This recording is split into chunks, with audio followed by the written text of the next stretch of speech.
Hello বন্ধুরা, তোমরা কেমন আছো? আশা করছি ভালো আছো। আমরাও সকলেই ভালো আছি।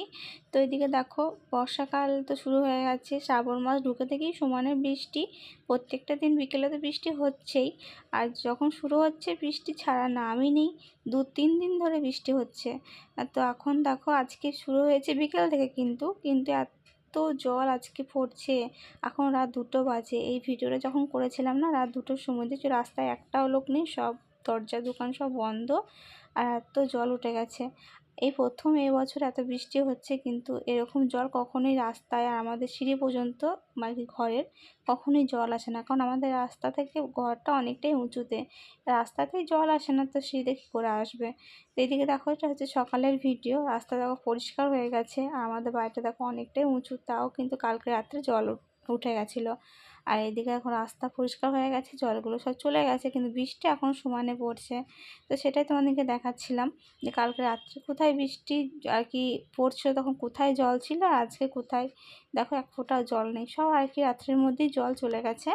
আমাদের এই দিকটা উঁচু, আর ওই যে দেখাচ্ছে ওই দিকটা আর কি গড়ানি আছে, ওই দিকেই চলে গেছে। তো আজকে সারাটা দিন এরকমভাবে মনে হয় বৃষ্টি পড়েই যাবে, থামার নামই নেই। তো আজকে আখির বাবা বাড়িতে রয়েছে, তো বলছে খিচুড়ি করো, একটু আবদার করলো। আর বৃষ্টির দিনে তো খিচুড়ি সবারই খেতে ভালো লাগে। আর এদিকে মা ওইদিকে সকালে রান্না করছিল, আর আমি এদিকে সবজি কাটছিলাম দুপুরের জন্য। তো বাড়িতে সেরকম বললাম সবজি নেই, বৃষ্টি পড়ছে, বাজারও তখন বন্ধ।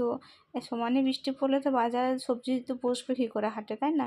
তো যেটুকু ফ্রিজে আর কি ছিল সবজি, সেইটুকু দিয়েই করছি। এদিকে দেখো ঘি করলা ভাজবো, বেগুন ভাজবো, আলু ভাজবো।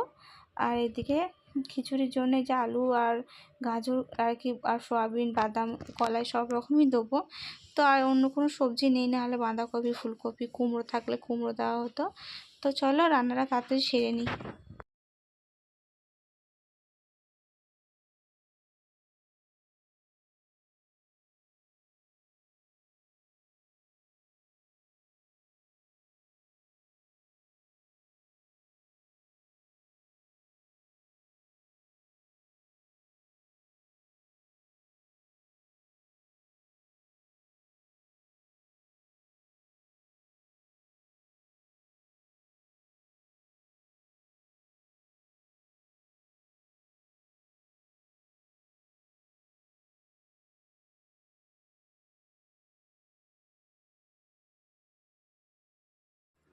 ওইদিকে আমার সবজিগুলো সব ভাজা হয়ে গেছে। তারপর দেখো আমি এদিকে আগে চাল ডাল, তারপর সয়াবিন, এইগুলো আর কি লাড়ছিলাম একটু তেলের মধ্যে। তারপর আর কি আমি কড়াই থেকে আর কি হাঁড়ির মধ্যে দিয়ে দেবো। তো একটু নেড়ে নিয়েছি, একটু ভাজা ভাজা করে নিয়েছি। আর সবজিগুলো আলু আর গাজর দিয়েছিলাম, ওগুলো ভেজে নিয়েছি। আর এদিকে আমি ওইটা ভাজার পর দেখো যে খিচুড়ির মশলাটা হয় সেটা কি করে রেখে দিচ্ছি আর কি পাশে। আর এদিকে আমি সব দিয়ে দিয়েছি হাঁড়ির মধ্যে, কাঁচা লঙ্কা আর কি ফাটিয়ে সব কিছুই দিয়ে দিয়েছি। আর ওইদিকে মশলাটা করে রাখছি, তো হয়ে গেলে তখন নামানোর আগে মশলাটা দিয়ে দেবো। এইদিকে দেখো খিচুড়িটা হয়ে এসছে, তো মশলাটা দিয়ে দিলাম, তো একটু ফুটে যাক ভালোভাবে, তারপরে নামিয়ে নেবো। আর এরপর না ডিম ভেজেছিলাম, তো সেটা দেখানো হয়নি। ডিম ভাজা করেছিলাম, আর ওই ভাজা দিয়ে আজকে আর কি দুপুরে খাওয়া দাওয়া হয়েছে।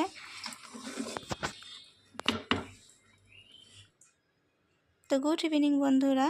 তো এদিকে দেখো সন্ধ্যাবেলায় চলে এসেছি ম্যাগি করতে। আমি আর মেয়ে খাবো একটু ম্যাগি। তো আখির বাবা এখন অফিস গেছে, তো অফিস থেকে আসবে, তারপরে বলো তোমরা রেডি হয়ে থেকো, একটু তোমাদেরকে ঘুরতে নিয়ে যাব।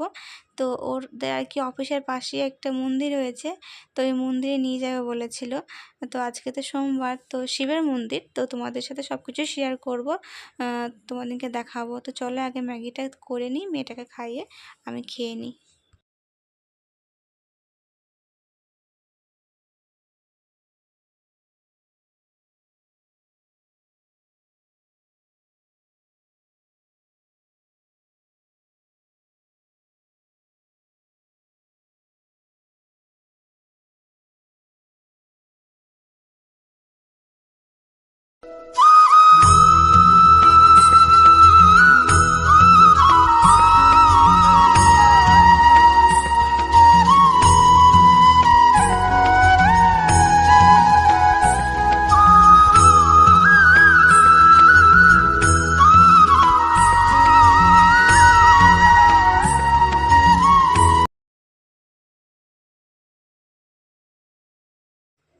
এদিকে দেখো আমরা চলে এসেছি মন্দিরে।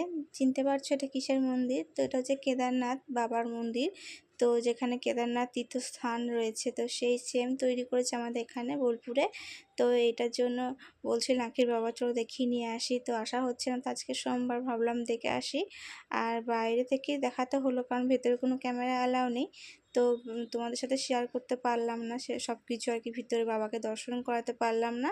আর প্রথমেই দেখলে জগন্নাথ রাধাকৃষ্ণ মন্দির, তো এটাও রয়েছে এখানেই। তো মাঝখানে রয়েছে কেদারনাথ বাবার মন্দির, আর দুই সাইডে একটা বজরংবলী আর রাধাকৃষ্ণ জগন্নাথ রয়েছে। তো ওইগুলো আর কি দেখালাম, দেখতেই পেলে। আর ভিতরে কিন্তু বাবার দর্শন করাতে পারলাম না, তো কি করব। আর এদিকে দেখো মেয়ে খেলছে। তো চলো এবার আমরা গিয়ে দেখে আসছি ভেতরে গিয়ে।